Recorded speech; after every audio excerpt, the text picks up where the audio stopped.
cast for this study, including myself and the co-authors, Jan Kohvakka from Incoord in Stockholm, Christian Koch from Halmstad University in Sweden and Southern Denmark University in Denmark, and Donia Aslanzadeh from Robert Dicksons Stiftelse in Sweden, in Gothenburg.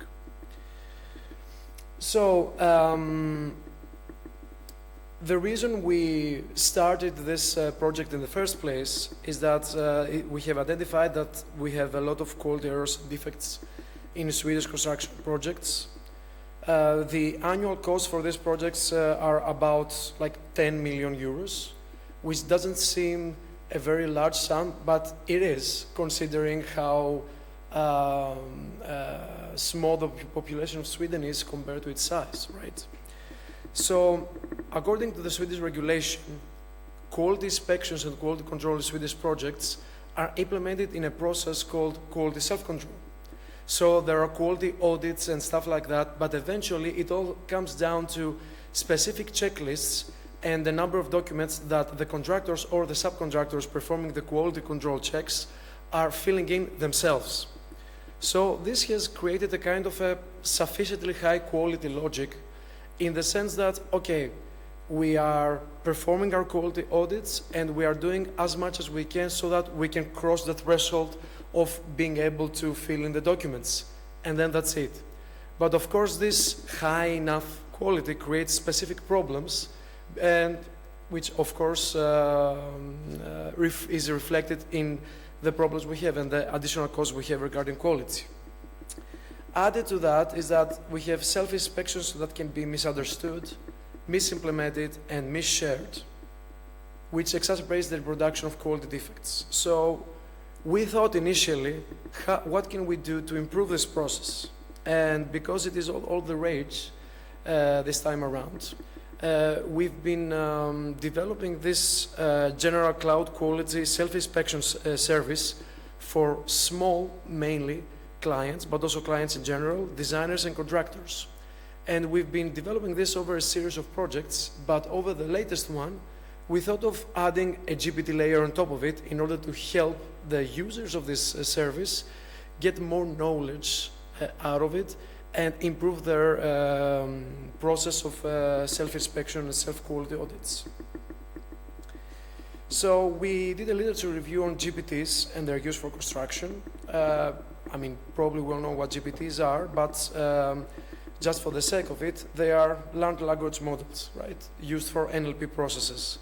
And the whole idea is that they are pre-trained on very large data sets of unlabeled text, so that they can generate human-like queries, right? This is the main function of GPTs, and I'm not only talking about ChatGPT. We can have like LLMs like BERT and stuff like that that work in almost the same way. And if you read the paper, which I believe you have already done multiple times, there are, in 2024, several uses of different kinds of LLMs for several construction applications. But regarding quality self-inspection, and even more contextualized in the Swedish construction sector, there is nothing in there. So this kind of, gave us some kind of air that, okay, we are doing something that is actually quite interesting. Of course, there are implementation challenges, according to the literature review, because we have a limited domain knowledge in several applications, including quality self-audits, over-reliance on users' analytical skills to interpret the GPT-generated results, high integration costs, especially when we're talking about small consultancies, and we don't have updated regulations on implementing and using data in such GPTs, especially in construction.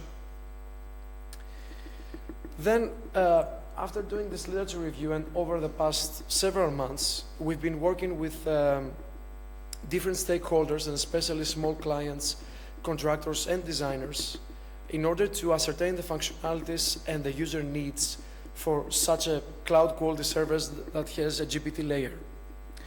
So we found out that we have problems in the control process and the experience feedback, because self-inspection documents and spreadsheets, we have this kind of templates that are very difficult to self-adapt. small clients without active quality control tools and knowledge may need help in addressing queries about effective quality self-control. Designers and contractors face similar challenges. And the whole idea is that small clients usually approve of time set aside during the planning of the project for these quality self-inspections, but a lot of times, this time often is getting utilized in other tasks due to lack of proper planning. Because we have problems in other parts of the whole project process, we just eat up the way of the quality audits, which means that the quality audits are made in an even more hasty and non-value-adding way. And we thought, okay, let's use a GPT-based cloud quality self-inspection service to help with these issues. So in designing it, we thought what kind of data we could use to train it. So we thought different Swedish regulations like BBR, Sekevatten, BBL, but also the client's local data that emanate from similar or other projects. And this would help contextualizing the generation of project-specific prompts and self-inspection lists. And we ascertained that this would have several benefits for both the clients and the contractor. And in the end, we thought that, okay, after doing all our empirical work with our stakeholders and all the focus group meetings and so on, we realized that the results in the end should be evaluated in terms of reliability, consistency, interpretability, and generalizability. And of course, some practical elements here should be the data demands and the ethical perspective of how we use the data used to train the model. And also, we thought about a criticism that comes up a lot of times regarding large language models, that the results should be interpreted as recommendations and not as rules, because sometimes we have hallucinations, we have limited contextual knowledge, and so on and so forth. So, for the simulation of the prompts, we compiled data of this from these previous data sources, but also standards on quality and risk management. And the system-generated content was supposed to be self-inspection checklists that help, for example, contractors understand themselves what kind of HVAC installations, what kind of checks they need to perform in HVAC installations, for example. And for users with limited domain knowledge, as is often the case with small clients, the generation of this GPT layer would be prompts leading to such checklists. In other words, let me know what I should ask to the contractor in terms of the quality checklists. And also we have the web app perspective, namely adapting the system's interface and content for designers and contractors, but also for clients, so for different types of users. So what we have come up, this is a little bit small, but I hope you can look at the flowchart. This is the existing prototype system. This is the flowchart of the existing prototype system of the cloud-based service. So the process is initiated with the client creating a project by inputting attributes like the project's name and number, sub-projects, namely processes connected to either planning, design, or construction, and their names like planning, production, and so on.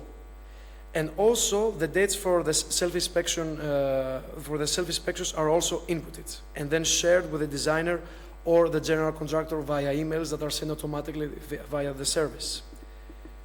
Then the project is kicked off in the app and an invitation is automatically sent to the designer or general contractor. After the latter accepts the invitation, their work in the project starts by creating a discipline list related to each sub-project, which can either be selected from a drop-down list or defined by the user. For example, such disciplines can indicatively include HVAC, plumbing, or electrical system installations, right? Then they can invite other users as the lead of one or more of these disciplines, and those leads can then create quality self-inspection checklists either by themselves or by inviting more users to collaborate, right? Finally, the leads and their invited users, if they have invited other users, create checks and complete them. With this completion, a progress report is generated into a PDF file and is then can be shared or downloaded. So this is the existing prototype of the service. And this one is the concept of the GPT layer, or rather the LLM layer that we are now developing to put on top. So with this layer, the system can build its prompts and generate its suggested checklists and reports by interacting with the users. And here we can see that we are utilizing several SQL and vector databases so that we can have this relational creation and storing and updating and retrieval of data. And we also use auxiliary tools like web search and calling and retrieving data from the LLM through its API, right? The content generation depends on the user's role, the database is used, and the training of the LLM informing the GPT. So depending on whether the application is accessed by a client or a designer or a contractor, the generation will be different because it will get fed from different relational databases. Yeah, so we do have a problematization about whether the user input should follow a different generation rule, like I said, depending on the user's profession, because this would mean that we are problematizing whether it should be role-based generation, potentially more suitable for designers or contractors, or risk-based generation, which is potentially more suitable for clients because it will return risk analysis based on the project description, whereas the contractors and the designers will mostly describe their tasks and disciplines, not the project itself. So we haven't resolved this problematization yet. This is conceptual, right? Because, for example, we have so far not engaged in correlating potential risks with the presence of quality defects, because this would create some causality loops which we haven't resolved. But we can reasonably assume that it will not affect the general structure of the concept, but rather the content of the prompts, the suggested lists, and also the informing databases, even the LLM, although we're not sure yet. So, these are the two parts of the service. As I said, this is the existing prototype, this is the flowchart of the existing prototype, and this is the added GPT layer which we are now conceptualizing. So, we envision that the proposed service can offer qualitative and quantitative help throughout the project.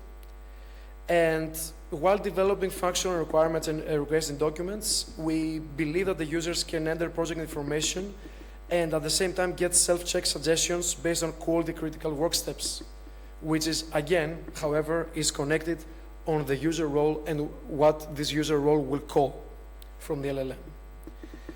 We expect the benefits of this layer to be the addressing of client needs for actually getting value out of self-inspection reports and not have this offset of planning time that I described earlier.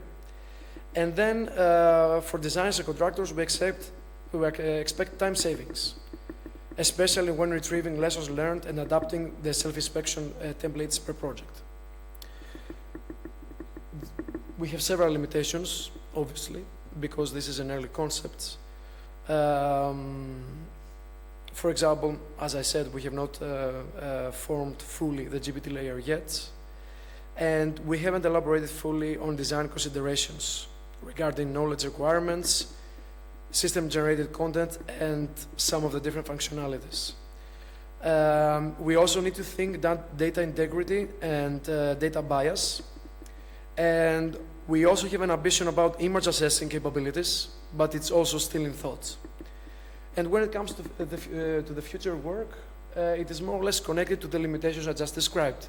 So, to not dally any longer, we want to develop further both the GPT layer, but also address all of the limitations I just described. That was all from me. Thank you very much.